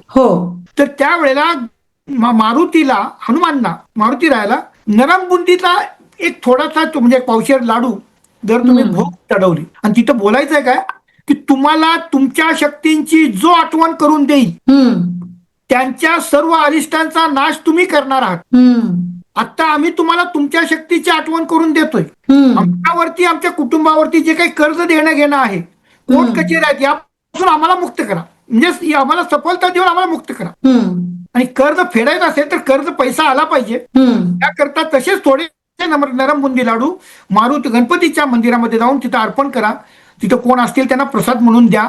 तुमच्या मार्गातले शरीरावरचे विकार व्याधी त्यानंतर कर्ज चिंता सगळे हळूहळू हळू दूर व्हायला चालू होतील. याला आपण म्हणतो अलक्ष्मी निस्सारण. घरातली जी अलक्ष्मी तर निघाली. हा बोला बोला आता पुढे. तर आता हे फक्त दिवाळीच्या दिवसांमध्येच करू शकतो. 12 दिवस 12 महिने, येस, द्वादशी पासून ते द्वितीयापर्यंत, अमावस्येच्या नंतर येणारी द्वितीया. खूप छान. ओके. म्हणजे आपले हिंदू धर्माने आपल्याला कितीतरी वेळ मार्ग दिलेले, दिवस दिलेले, खूप दिले आपल्याला माहितच नसतात. लक्षात आलं का? दुसरी एक गोष्ट, आणि बिनखर्चिक उपाय, कोणाची मदत नाही, तुम्ही स्वतः आणि हे दिवस. आणि तुम्ही म्हणून तुम्हाला सांगितलं की आता तुम्हाला सांगतो सगळ्यात महत्वाची गोष्ट. आता अलक्ष्मी निस्सारण तर आपण केलंय, पण ती लक्ष्मीची मोठी बहीण आहे. तिचंही पूजन करणं आवश्यक आहे. तिचंही पूजन करणं आवश्यक आहे. आपण काय करतो, त्रयोदशीला तिला बोलवतो आणि चतुर्दशी तर तिथे निस्सारण करतो. ती जाते कुठं, तर पिंपळाच्या झाडावर जाऊन बसते. ओके. अलक्ष्मी जी आहे, अवदसा जिला आपण म्हणतो, तिचं वास्तव्य पिंपळाच्या झाडावरती आहे. आणि सर्व आपले जे प्रेक्षक असतील, जे म्हणजे व्ह्युअर्स असतील, यांनी एक गोष्ट लक्षात घ्या, कोणत्या तरी पुस्तकामध्ये शनीची पीडा दूर करण्यासाठी शनिवारी किंवा अन्य दिवशी काय पिंपळाच्या झाडाखाली रात्री दूध आणि ते म्हणजे आपलं तेल लावून दिवा लावा म्हणतात की नाही, ते सगळ्यात चुकीचं आहे. बापरे. कारण तिथं काय झालेलं आहे की विष्णूंनी काय केलं की अलक्ष्मीचं लग्न एका ऋषींच्या बरोबर लावून दिलं. आणि ऋषींनी काय केलं, तिला त्या पिंपळाच्या झाडावर बसवलं आणि ते निघून गेले. ते म्हणते की 5 मिनिटात येतो, आणि ते लुप्त झाले. त्यामुळं माता राणी अलक्ष्मी पिंपळाच्या झाडावर आपल्या पतीची वाट बघत बसलेली आहे. त्यामुळे जी व्यक्ती तिथे जाते ती आपला पती आहे, तिनं मला आजपर्यंत एवढी अवहेलना केली म्हणून ती त्याच्या डोक्यावर बसते. बापरे. आणि म्हणून आपण म्हणतो की माझ्या डोक्यात अवदसा घुसली काय, आणि एकनी मला जे करायचं नव्हतं ते मी केलं. बापरे. बरोबर. हा बोला. एखादी व्यक्ती आपण असं बघतो की अगदी म्हणजे 70 वर्षाची झाली आहे, पण कर्ज काही सुटत नाहीत. बरोबर आहे. प्रयत्न असतात, पण ते प्रयत्न असेच अपयशी आपल्याला जगात अनेक ठिकाणी अशा व्यक्ती बघायला मिळतात. अपवाद. हॅलो, आता तुम्हाला एक सांगितलं मगाशी मी तुम्हाला, तो मुद्दा जो होता कृष्णमूर्तीने काय माणसाचे 4 प्रकार सांगितले. जर तुम्हाला कर्माचा सिद्धांत जर जाणून घ्यायचा असेल तर पहिले 3 सिद्धांत तुमच्या समोर पोहोचलेच पाहिजेत. पहिली गोष्ट म्हणजे 750 बाय 50 किलो, हे 75 किलो आणि 50 किलो. हा मनुष्य सगळं करणार आहे, देवधर्म करणार आहे, उपचार करणार आहे, उपहार करणार आहे, सगळं करणार आहे. त्याचं पुण्य आणि प्राप्त जे आहे ते मॅच होतं आणि त्या जन्मामध्ये त्याला ज्या गोष्टी पाहिजेत त्या मिळतात. बघा, दुसरा जो मनुष्य जन्माला येतो त्याचं 2.5 लाख टन पुण्य आहे. 2.5, हा फक्त किलो मध्ये होता पहिला, काय आता 2.5 लाख टन पुण्य आहे. पण 100 कोटी टन एवढं. हा पण मनुष्य देवधर्माचं सगळं करतो. तुमच्या मगाच्या प्रश्नाचं उत्तर मिळालं तुम्हाला.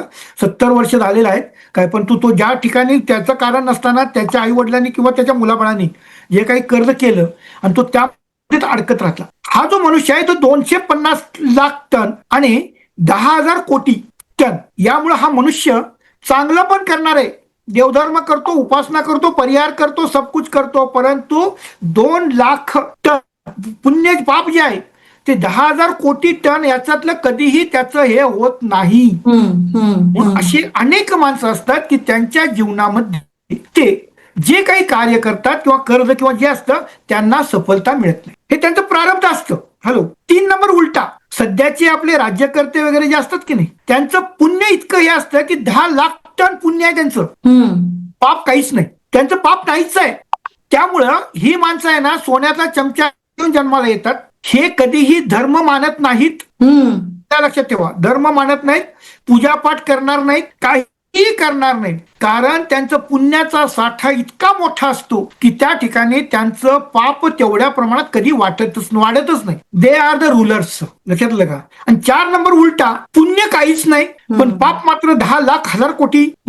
ही माणसं देवधर्म करणार नाहीत, देवाला मानणार नाहीत. ही नास्तिक माणसं जे आहे की आपण खालचा म्हणतो काय वर्कर लेबर, ही फक्त लोक दुसरे काय सांगतील, काहीतरी एक त्यांना काय ना खायला प्यायला काहीतरी दिलं तर ते 3 नंबरच्या माणसासाठी काहीही करण्यास तयार असतात. आपल्याकडे येणारी जातक जे असतात हे फक्त 1 नंबरमध्येच असतात, कारण त्यांचं प्रारब्ध आपलं प्रारब्ध तिथं मॅच होतं. आपण त्यांना जे सांगतो त्यांना केल्यानंतर त्याचे रिझल्ट मिळतात.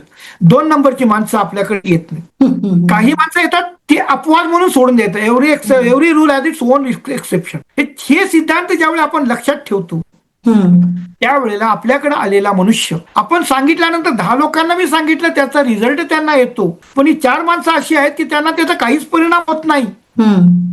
त्या ठिकाणी त्यांना सांगायचं बाबा मी सांगितलं तेवढं करत राहा, पण माझ्याकडनं तुझं कल्याण होण्याची शक्यता कमी आहे. तू त्याच्यापेक्षा दुसरा कुठला तरी गुरु किंवा काय जे असेल ते शोधू शकतो. आता तुम्ही खूप छान माहिती सांगितलीत की कर्ज निस्सारण कसं करावं, लक्ष्मी पूजन कसं करावं, अलक्ष्मी तिचं निस्सारण कसं करावं, पिंपळाच्या संदर्भात 2 मिनिटं.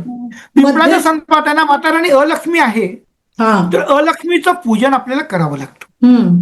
आपल्याला कोणत्या क्षणाला आपल्या तोंडावरती म्हणजे जिभेवरती अलक्ष्मी बसेल आणि मला आनंद पाहिजे त्या ठिकाणी दुःख पाहिजे असं म्हटलं जाईल. देव मागत असतो, देव म्हणत असतो तू वरदान माग वरदान माग, आपण म्हणतो आनंद पैसा वगैरे म्हणतो, तोपर्यंत ती अलक्ष्मी बसते आणि ती तुमच्या तोंड आहे ना, तुमचं काही असं होतं की तुम्हाला दुःख पाहिजे म्हणते. आपल्या स्वतःच्या कृतीमुळं स्वतःचं वाटोळं करण्याचा जो प्रकार असतो ती माता राणी अलक्ष्मीचं ब्लेसिंग असतं, अवधारणा. आणि म्हणून अमावस्येच्या दिवशी संध्याकाळी 6:30च्या अगोदर, संध्याकाळी 6:30च्या अगोदर सूर्यास्त व्हायच्या अगोदर पिंपळाच्या झाडाच्या पाठीमागे जायचं, तिथे गुळ खोबरं ठेवा. हे माता राणी अलक्ष्मी देवी तुमच्यासाठी गुळ आणि खोबऱ्याचा नैवेद्य ठेवलेला आहे, हा नैवेद्य ग्रहण करून आपल्यामुळे आम्हाला जे काही त्रास क्लेश नुकसान उपद्रव होतो तो पूर्णपणे बंद करा. बरोबर आहे. आणि आपली परत तीच प्रार्थना, आपली बहीण लक्ष्मी देवी यांना सर्व देवदेवतांच्या सह आमच्या घरी स्थिर वास्तव्याकरता पाठवून द्या. तिच्या समोर बोलायचं. देवी महत्वाचं ते अलक्ष्मीचे भक्त कोणच नसतं आपल्याशिवाय, भक्त कोणच नसतं.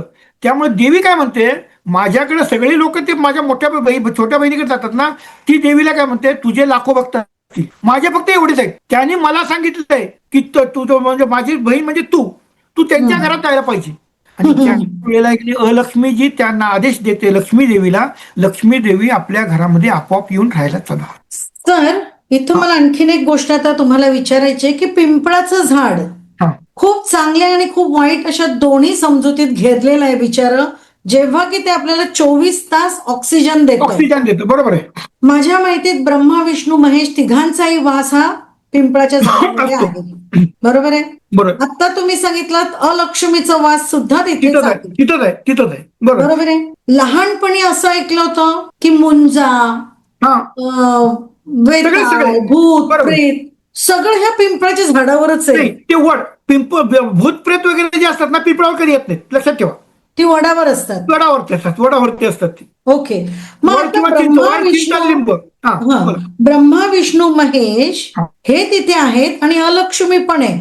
मग पिंपळाचं झाड आपल्या घराजवळ मी घरात नाही म्हणत, पण घराच्या बाहेर असावं की नसावं? पहिली गोष्ट लक्षात घ्या, जे निसर्गाने ठेवलेलं आहे ते होय किंवा नाही म्हणण्याचा आपल्याला अधिकार आहे का? नाहीये. आपण प्लांटेशन केलं तर त्या ठिकाणी असावं नसावं ठीक आहे काय, पण जे ओरिजिनली आहे की नाही बाय नेचर जर निर्माण झालं काय, तर त्यामध्ये दोष नसताना त्यामध्ये दोष आहे म्हणून ते जर उपटण्याचा प्रयत्न केला तर वृक्ष छेदनच्या द्वारे आपलं जे काय पुण्याचा ऱ्हास होतो तो कुठंच निर्माण होत नाही, कुठंच त्याची इक्विपमेंट होत नाही.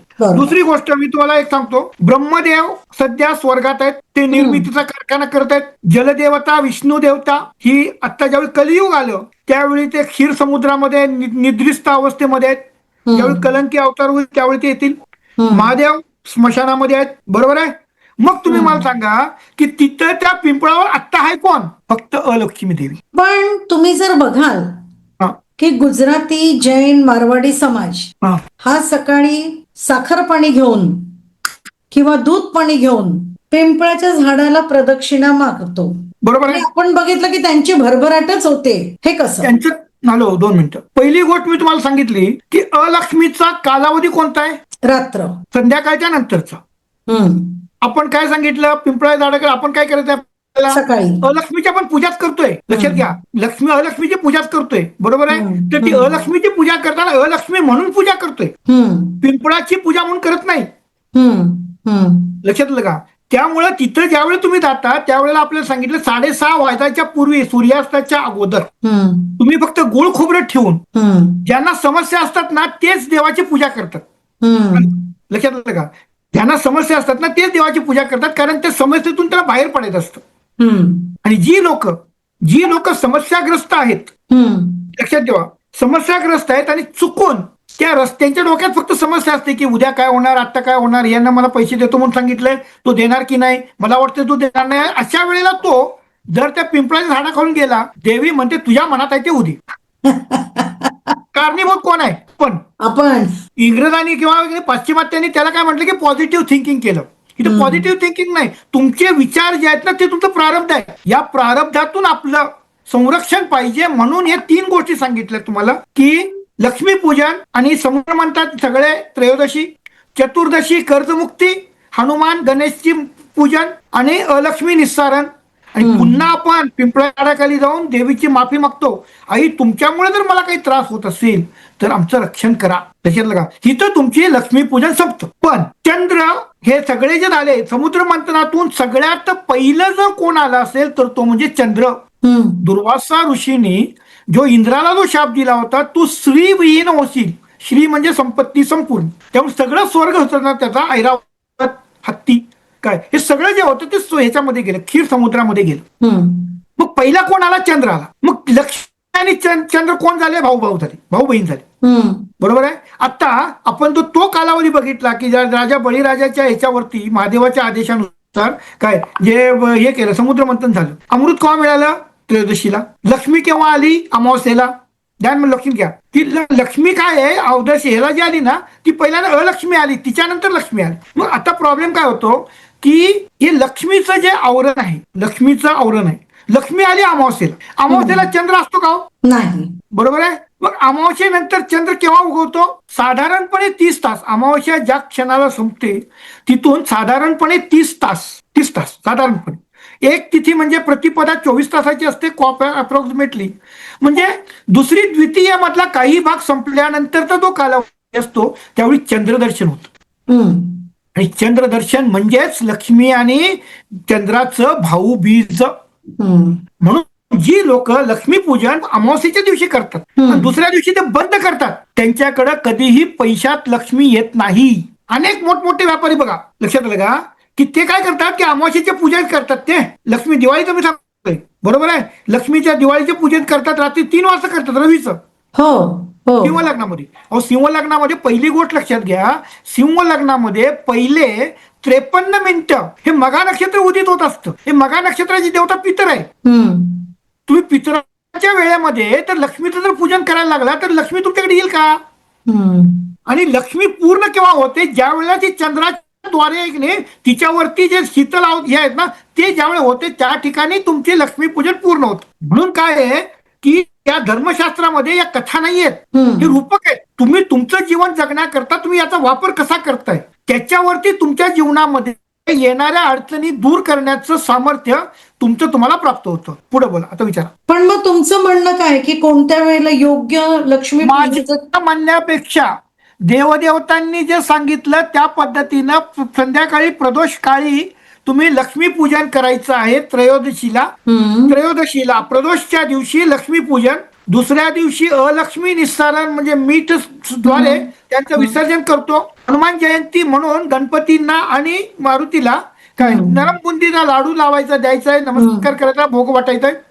आणि सगळ्यात शेवटचं म्हणजे अलक्ष्मीचं जे स्तवन जे आहे ते आपण अमावस्येला सकाळपासून संध्याकाळी सूर्यास्तापर्यंत केव्हाही गुळ खोबरं देवाच्या म्हणजे पिंपळाच्या झाडाच्या पाठीमागे ठेवा, पुढे नव्हे. आपली पाठ रस्त्याकडे होता का म्हणे, लक्षात घ्या. ह्याच्या आपण पाठीमागे गेल्यानंतर झाड आणि समोरचा रस्ता आपल्याला दिसला पाहिजे. अशा पद्धतीने ज्यावेळी तुम्ही ठेवता आणि दररोज हीच प्रार्थना, सकाळी साखर टाकायची थोडीशी, हे सूर्यनारायणा तुमच्यासारखा सोन्या चांदीचा हिरा मोत्यांचा जड जवाहिरांचा प्रकाश आमच्यावर, आमच्या कुटुंबावर, मुलाबाळांच्यावर, व्यवसाय धंद्यावर, घरादारावर, गाडी बंगल्यावर, सोन्या चांदीच्या दागिन्यावर, जमीन जुमल्यावर पडू दे.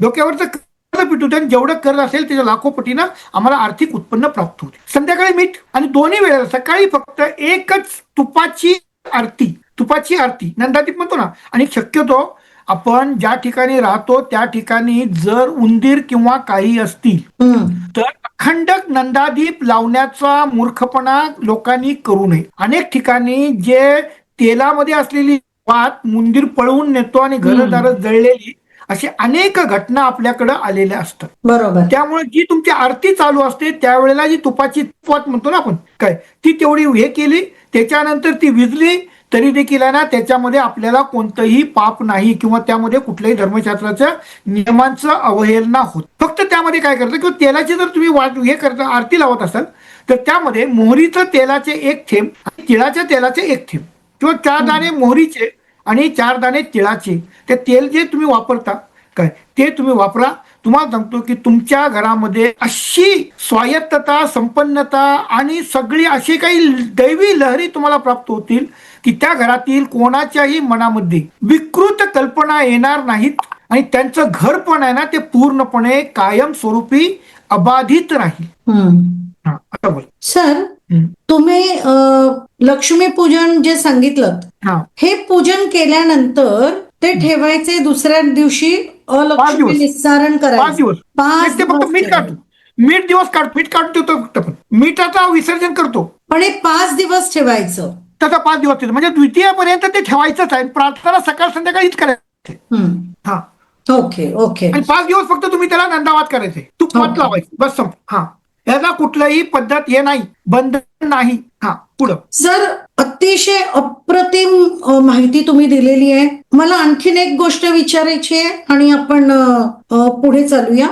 घरामध्ये, लोकांच्या घरामध्ये पिंपळ ज्या वेळेला उगवतो तर ते कशाचं लक्षण, की ते नैसर्गिक गोष्ट म्हणून आहे आणि ते काढावं का आणि त्याला पुन्हा दुसरीकडे स्थापन करावं का?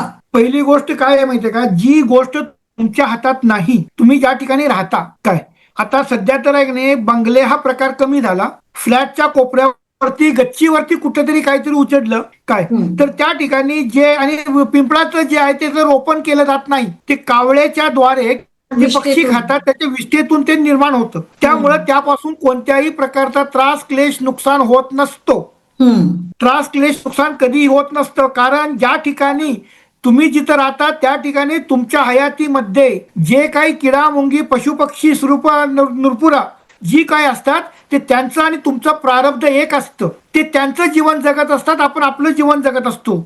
मग त्यामुळं मला त्रास होतोय अशा पद्धतीनं समजून त्यांना पहिल्यांदा बाहेर काढायचं काय, ते वृक्ष छेदन करायचं आणि दुसरीकडे लावण्याचा प्रयत्न करायचा.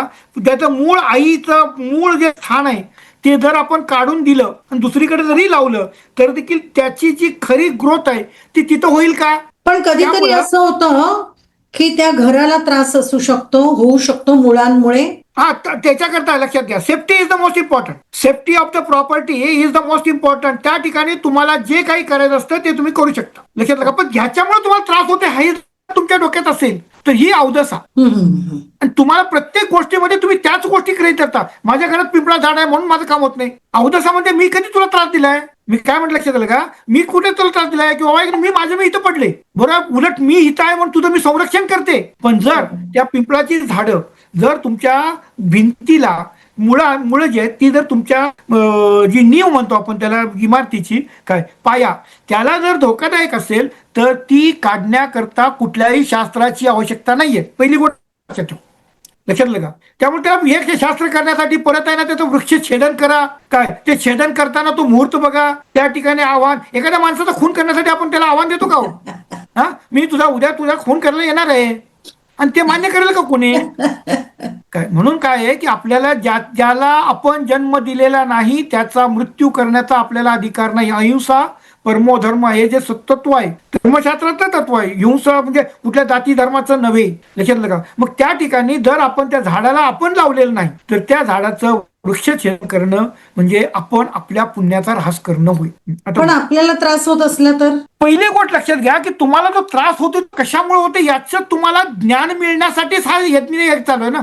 नाही, पण म्हणजे कन्स्ट्रक्शनला ही मुळं हलवतात असं म्हटलं जातं. 100%. जर तुम्ही फक्त लक्षात ठेवा, आपल्याला त्रास होत असेल ही कन्सेप्ट वेगळी, प्रॉपर्टीला त्रास होत असेल, इमारतीला त्रास होत असेल ही गोष्ट वेगळी. Okay okay okay. लक्षात का आपल्याला we have not been hurt by the nature, पहिली गोष्ट लक्षात ठेवा. डेफिनेटली. लक्षात का परंतु त्या ठिकाणी जिथं आपण राहतो ती संपूर्ण प्रॉपर्टी आपली नाहीये, ती बिल्डरच्या ताब्यात असते. लक्षात का त्यांनी let them do whatever they want to do. जर तुमच्याकडे तुम्हाला तो निर्णय घेण्याचा अधिकार असेल तुमच्या टोटल प्रॉपर्टीमध्ये तुमचं जे काही युनिट आहे त्याच्याकरता, तर जे काही तुम्ही कराल ते तुमचं प्रारब्ध असतं, त्या प्रारब्धानुसारच ती गोष्ट घडते. त्यामुळे ते केल्यानंतर तुमचं प्रॉपर्टीचं रक्षण हे महत्वाचं आहे. लक्षात कारण आहे ना का अशा पृथ्वीच्या अंतर्गत भागामध्ये ज्या काही हालचाली चालू असतात त्यामुळे भूकंप किंवा अशा गोष्टी घडतात. त्या ठिकाणी we should protect our total premises काय फ्रॉम द अर्थक्वेक फ्री. त्यामुळे त्याच्या दृष्टिकोनातून विचार करा, तिथं कोणत्याही प्रकारचा आहे ना कुठलाही धर्मकर्म किंवा हे करण्याची आवश्यकता नाही, प्रायश्चित करण्याची आवश्यकता नाहीये. हा पुढे बोला. ओके सर, अप्रतिम म्हणजे खरंच आपले जितके व्ह्युअर्स आहेत त्यांचे प्रश्न, त्यांना येणाऱ्या अडचणी याचं तुम्ही खूप छान प्रकारे निस्सारण केलेलं आहे. सर मला असं वाटतं की तुमचा आणि आमच्या BTS बियॉन्ड द स्पॉटलाइटचा प्रवास असाच चालू राहावा. आपण आणखीन काही एपिसोड एकत्र येणार आहोत आणि असंच इन्साइट आमच्या व्ह्युअर्सना द्या. त्यांचे प्रश्न ते कमेंट्स मध्ये टाकतील, आणखीन तुमच्याकडे काय हवंय ते कमेंट्स मध्ये टाकतील. हे सर्व घेऊन पुन्हा आपण BTS मध्ये यायचे. आत्ता निरोप घेतोय पण तो निरोप फक्त पुन्हा भेटण्यासाठी आहे, हे 100%. माझ्या सर्व व्ह्युअर्सना मी विनंती करते, प्लीज कमेंट्स करा. तुम्हाला आणखीन काय प्रश्न आहेत, सरांकडनं काय नॉलेज हवंय, कोणत्या गोष्टींची अजून तुम्हाला वैवाहिक जी गोष्ट आहे त्याचा आपल्याला प्रश्न घ्यायचे आहेत, घर बांधणीचे प्रश्न घ्यायचे आहेत, असे अनेक प्रश्न आणि आजारपण, हे प्रश्न घेऊन आपण सरांबरोबर पुन्हा येणारच आहोत. तर सर या संदर्भात मॅडम फक्त एकच, आता जे श्रीमदुच्चिष्ट महागणपती आता लक्ष्मीपूजन आपण दिलं काय, श्रीमदुच्चिष्ट पहिला आपण पुढचा जो एपिसोड करू काय, तो श्रीमदुच्चिष्ट महागणपती कवच, त्यातून आहे ना ब्लेसिंग्स काय, आणि त्यानंतर आपल्या अडचणी दूर करण्याकरता काय केलं जातं काय, हा तिथं करू. एक स्टेप बाय स्टेप आपण केलं ना काय, तर त्या ठिकाणी काय होणार आहे की सगळ्याच गोष्टी पूर्ण होणार नाही. बरोबर आहे. आणि त्या ठिकाणी हा विषय आजचा कसा होता, लक्ष्मीपूजन पुरता मर्यादित होता. लक्ष्मी पूजनचा आणि कर्जमुक्ती करता आपण सगळं सांगितलं. आता जीवनामध्ये सफलता प्राप्त होण्यासाठी कोणत्या उपासना कराव्यात, आणि त्यामध्ये महादेव पार्वतीचा संवाद झाला. रुद्रकामल ग्रंथातील उमा महेश्वर संवाद काय, याच विषयावरती आपण पुढचा एक घेऊ. नक्की. काय होईल की त्या ठिकाणी ज्या गोष्टी कोणाला माहितच नाही, शिवपंचेतन 5 आहेत, जाता जाता फक्त त्रयोदशी चालू होते, लक्षात का शिवपंचेतन 5 आहेत. महादेवाची जी पिंड असते त्या पिंडीचा जो गोल भाग असतो तो योनी पूर्ण आहे, त्याच्यावरती जी शाळुंकी असते ते शिवलिंग आहे. ईशान्य कोपरा जो असतो तिथे गणपती महाराज आहेत, गणेश महाराज आहेत. पश्चिम दिशेला तिथं कार्तिकेय बसलेले आहेत, आणि तिथून जो रिएक्टरचं पाणी जे डिस्चार्ज होतं उत्तरेकडं, तिथं म्हणजे सुंदरी अशोका सुंदरी बसलेली. शिवलिंगाचं पूजन करताना या 5 ठिकाणी स्पर्श करून देवांचं नाव घेऊन तिथं आपण शिवपंचेतन पूर्ण करू. इतर काही प्रॉब्लेम नाही. खूप खूप आभार, तुम्ही आमच्याकडे आलात, आमच्या स्टुडिओमध्ये आलात, आणि आज इतकी तुमच्यामुळे मला या लोकांच्या पर्यंत पोहोचण्याची संधी मिळाली. तुम्ही पुन्हा यावे ही विनंती, आणि परत एकदा थँक्यू सो मच. तुम्ही सगळ्यांनी आमचा हा पॉडकास्ट लोकांपर्यंत पोहोचवा. सरांचा आशीर्वाद तुम्हा सगळ्यांना लाभो, तुमच्या फॅमिलीला लाभो. प्रत्येक जणापर्यंत हा पॉडकास्ट जरूर शेअर करा. सरांच्या बद्दल माहिती आवडली असेल तर लाईक करा, शेअर करा आणि कमेंट करा, आणि चॅनलला सबस्क्राईब करायला विसरू नका, कारण नेहमीच वेगवेगळ्या गोष्टी आम्ही आणतो आणि सरांचा पॉडकास्ट येणार आहे. मग पुढच्या पॉडकास्टचं सुद्धा तुम्हाला नोटिफिकेशन जरूर येईल, आणि नक्की लाभ घ्यावा. सर धन्यवाद so much. Thank you so much. धन्यवाद.